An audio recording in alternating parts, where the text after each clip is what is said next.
লিচু গাছগুলো লিচু উঠিয়ে নেব। লাল লাল হয়ে গেলে তো কী হয়েছে, সেরকম লাল করতে পারছি না। আমাদের এই রাস্তার ধারে বাড়ি তো, সব ছেলেগুলো রাতের বেলা এসে সব লিচুগুলো উঠে, তাই জন্য ভাবলাম মিষ্টি হয়ে গেছে, প্রায় মিষ্টি হয়ে গেছে, আধা আধা মিষ্টি হয়ে গেছে, খাওয়া যাচ্ছে। আর কাঁচাগুলো তো টক টক লাগে, তাই জন্য পেরে নিচ্ছি।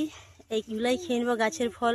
সবাই আমাদের খেতে পাচ্ছি না, পাড়ার ছেলেগুলো খেয়ে নিচ্ছে, আর কি করা যায়, তাই জন্য আজকে উঠাচ্ছি।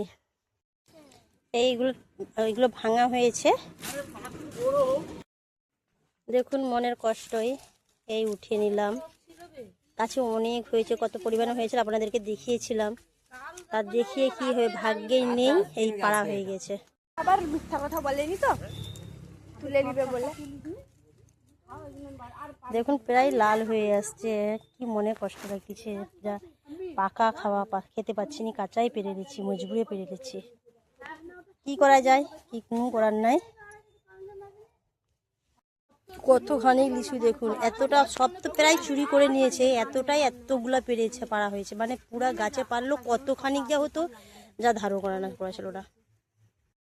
এই ছিঁড়ে দেখাচ্ছি, ভিতরে প্রায় সব হয়ে গিয়েছে, খাওয়ার মতন হয়ে গেছে। এই দেখুন এত বড় হচ্ছে, ভিতরে শ্বাসগুলো বি হয়ে গেছে। আর